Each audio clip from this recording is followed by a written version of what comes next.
Ouais, mais côté température, là, ça sera vraiment pas mon plus beau voyage. Il pleut tout le temps.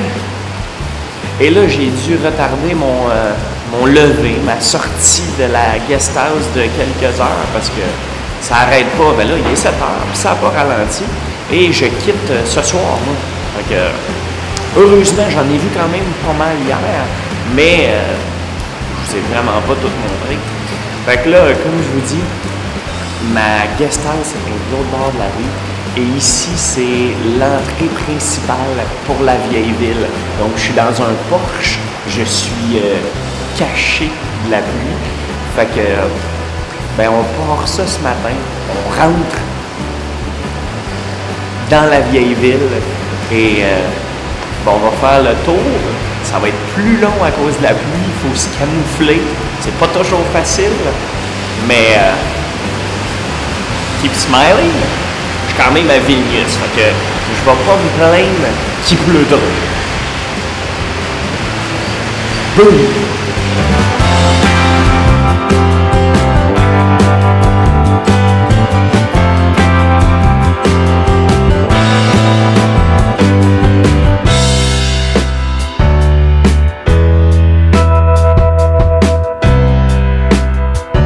Bon, ben c'est parti pour une autre magnifique journée. On vient d'entrer dans la vieille ville par la porte de l'Aube et on découvre l'église catholique baroque de Sainte-Thérèse et celle orthodoxe du Saint-Esprit, bien camouflée par une allée de grands arbres.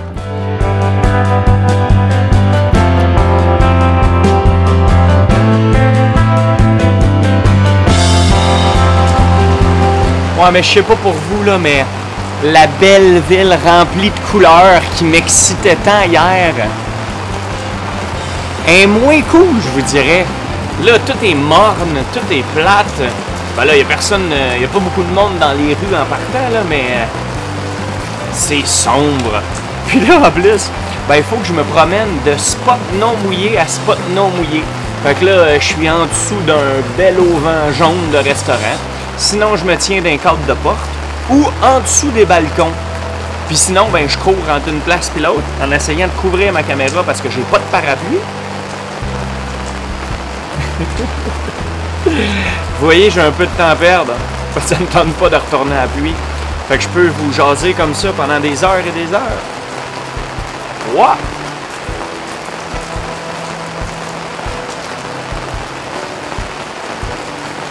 Puis le monde rit de moi en plus. Mais ça, je suis un peu habitué.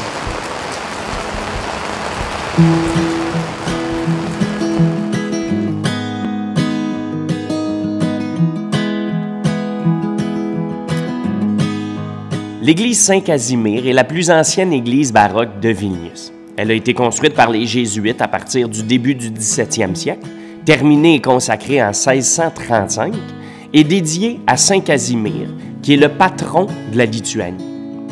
Mise à feu à plusieurs reprises et reconstruite à chaque fois, quand les Russes arrivent à Vilnius, ils la convertissent en sanctuaire orthodoxe. L'église est restaurée, les 3 clochers sont surélevés de dômes et de bulbes, et la façade est redécorée en style néo-baroque. Elle est aussi très bien positionnée, parce qu'elle se situe juste aux abords de la place de l'Hôtel de Ville.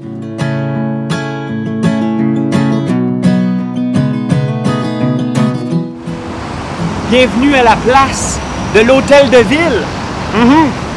That's the spot. C'est ici qu'il faut être. Pas là, mais peut-être plus tard. La place de l'Hôtel de Ville.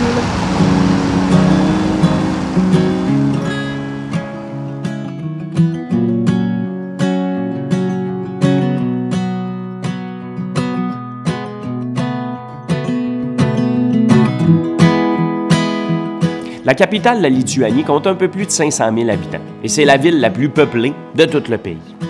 D'un point de vue architectural, le centre historique de Vilnius a eu la chance d'être épargné par les 2 guerres mondiales et il est intégralement classé au patrimoine mondial de l'UNESCO, notamment le quartier des ambassades avec ses façades typiques des pays du nord de l'Europe, plutôt colorées, ornées de beaux détails et de belles sculptures. La ville est dominée par une superbe tour en briques qu'on voit de partout. Et ce qui est cool, ben, c'est qu'on peut monter jusqu'en haut. Elle est bien située sur une colline. Et ben, de là, on surplombe toute la ville.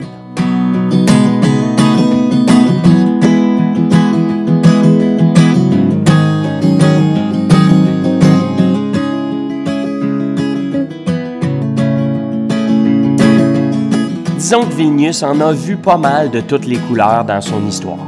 Elle a vécu un âge d'or et beaucoup d'années sombres. Briques ocre, murs pastel, bois brut, régime rouge, blanc et plusieurs autres aventures et mésaventures. Malgré son histoire tumultueuse et les revirements qu'elle a subis, la capitale a finalement peu changé depuis le 17e siècle. Vue d'en haut, elle est demeurée un hérisson de clochers dominant le plus vaste quartier baroque de toute l'Europe. Mais quand on se promène dans les multiples rues, on découvre un large éventail de styles architecturaux. Et le meilleur dans tout ça, ben, c'est que les monuments historiques ont été particulièrement bien préservés, bien rénovés, comme pour préparer l'avenir sans renier le passé. Et ça, ben, pour les touristes comme moi, je peux vous garantir que ça représente un véritable petit bijou.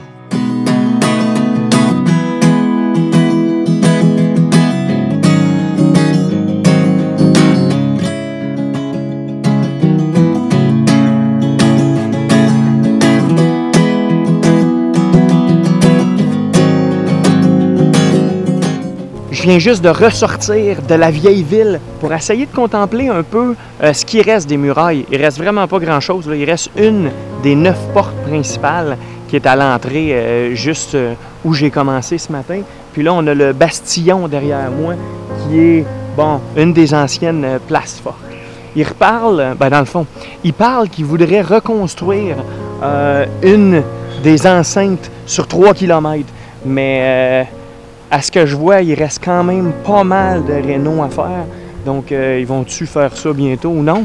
Mais pour l'instant, on peut regarder ce qui reste.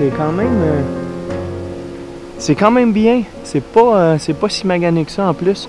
Donc, ça nous démontre quand même l'ampleur, la grosseur qu'avaient les murs autour de la ville, là. Pas mauvais.